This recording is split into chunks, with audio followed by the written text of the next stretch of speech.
Bitcoin naik ke 66.000 US dollar dan kenaikan ini didukung dengan net inflow oleh ETF sebesar 555 juta US dollar. Dan ini adalah inflow terbesar sejak Juni 4 tahun ini ya. Selama 4 bulan ke belakang ini adalah inflow ETF Bitcoin yang paling besar ya. Jadi sentimen investor kembali bullish dan investor kembali akumulasi Bitcoin ya. Dan aksi beli mereka mendorong harga Bitcoin untuk naik ke atas. Kita berhasil naik ke atas 63.000, 64.000, 65.000 dan sekarang kita berada di 66.000. Next target kita akan naik ke 67.000. Ya, tapi banyak yang tanya kepada saya, "Ko, apakah Bitcoin masih bisa naik? Setelah ini akan naik lagi atau akan turun, Ko?" Ya. Jadi saya mau sharing indikator on-chain MVRV Z-score ya, market value, realized value Z-score, di mana jika garis kuning ini ya, the Z-score ya, berada di zona merah, maka ini menandakan market top untuk Bitcoin. Kita bisa lihat secara historikal ya. Setiap kali garis orange menyentuh zona merah, Bitcoin mencetak market top di sini. Ya. Di sini juga market top di sini. Di sini juga garis orange di zona merah, Bitcoin mencetak market top, lalu koreksi. Di sini juga market top, koreksi, market top, koreksi.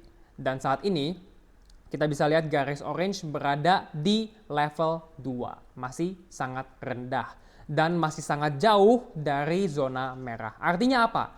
Secara on-chain dan secara long term, Bitcoin masih bisa naik sangat-sangat jauh, ya. Jadi secara on-chain masih aman. Secara pemilu Amerika Serikat gimana? Kita bisa lihat Polymarket ya, Polymarket bets, kita bisa lihat odds-nya untuk Trump menang itu di angka 55,4%. Nah, mengapa penting Mengapa pemilu Amerika Serikat ini penting untuk Bitcoin ya? Jadi ini penting karena jika Donald Trump menang, maka perpajakan Bitcoin, Bitcoin mining, self-custody, dan juga regulasi-regulasi untuk bank itu lebih mendukung untuk perkembangan kripto dibanding kebijakan oleh Kamala Harris. Ya. Jadi ini adalah artikel dari Crypto Slate. Kita bisa lihat Trump's crypto policies have potential for explosive upside. Kenaikan yang sangat besar.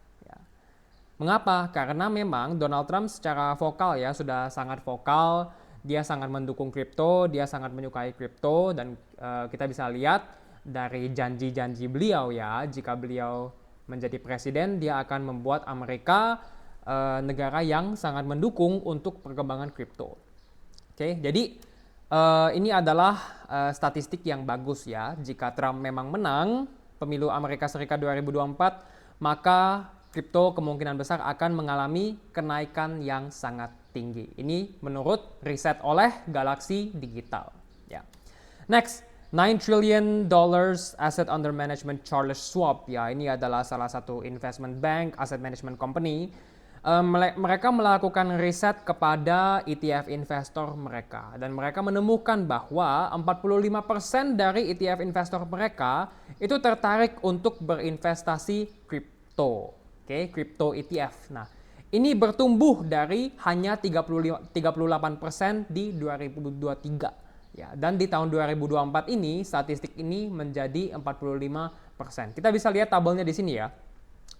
Asset classes they plan to invest in over the next year ya. Aset-aset yang para nasabah Charles Schwab berencana untuk investasi di tahun ke depan ya. Jadi 2023 ini 38% tertarik untuk investasi kripto di tahun 2024 ya. Dan survei tahun 2024 mengatakan 45% investor mereka tertarik untuk investasi Bitcoin dan kripto ETF di tahun 2025. Nah, mengapa ini bullish? Charles Schwab ya, aset under managementnya itu di angka 9 triliun US dollar. 9 triliun US dollar itu berapa rupiah Google saja ya. Udah belasan ribu triliun rupiah mungkin ya. Sangat besar uangnya. Dan bayangin jika 1% saja atau 2% atau hingga 5% uang ini dialokasikan kepada Bitcoin. Bayangin kenaikan Bitcoin akan setinggi apa. Ya, market cap Bitcoin saat ini tuh hanya 1 triliun. Jika 1% dana Charles Schwab, ya, dana yang dikelola oleh Charles Schwab masuk kepada Bitcoin, ya, 1 triliun aja ya, let's say. Bayangin Bitcoin akan naik setinggi apa. 100.000 Bitcoin, ya, 100.000 US dollar per Bitcoin itu sudah menjadi suatu kepastian. Oke. Jadi Bitcoin ke depan akan bagaimana? So far sih kalau menurut analisa teknikal saya kita masih berada dalam range konsolidasi sideways downtrend channel ya. Selama kita masih berada dalam range ini, kita akan terus konsolidasi. Tapi secara jangka panjang kita bisa lihat secara on-chain mendukung, secara regulasi pun mendukung, dan secara demand oleh para investor sangat mendukung. Ya. Jadi dengan 3 aspek ini menurut saya Bitcoin dalam jangka panjang akan naik sangat tinggi. 100.000 adalah suatu kepastian menurut saya. Kapan kok 100.000? Ya mentok-mentok tahun depan lah ya. Mentok-mentok tahun depan Bitcoin menurut saya sudah masuk 100.000 US dollar. Oke, tapi sampai sini saja untuk video kali ini. Like jika teman-teman suka video ini, komen pendapat kalian, share video ini ke teman-teman kalian, dan subscribe jika teman-teman ingin video lebih lanjut dari saya. Jika teman-teman tertarik untuk belajar lebih dalam, silakan join ARK Online Class. Untuk materi lebih lengkap, registrasi, price list, dan juga diskon, silakan cek link di bio. Banyak sekali benefit yang akan kalian dapatkan sebagai member. Tapi jika tidak mau, silakan join Discord community saya, di mana saya suka sharing analisa, tips, edukasi, dan insight yang pastinya akan membantu trading, edukasi, dan investasi kalian semua. Sampai sini saja untuk video kali ini. Thank you semua. Semoga sehat, semoga profit besar di siklus ini, dan sampai jumpa di video selanjutnya.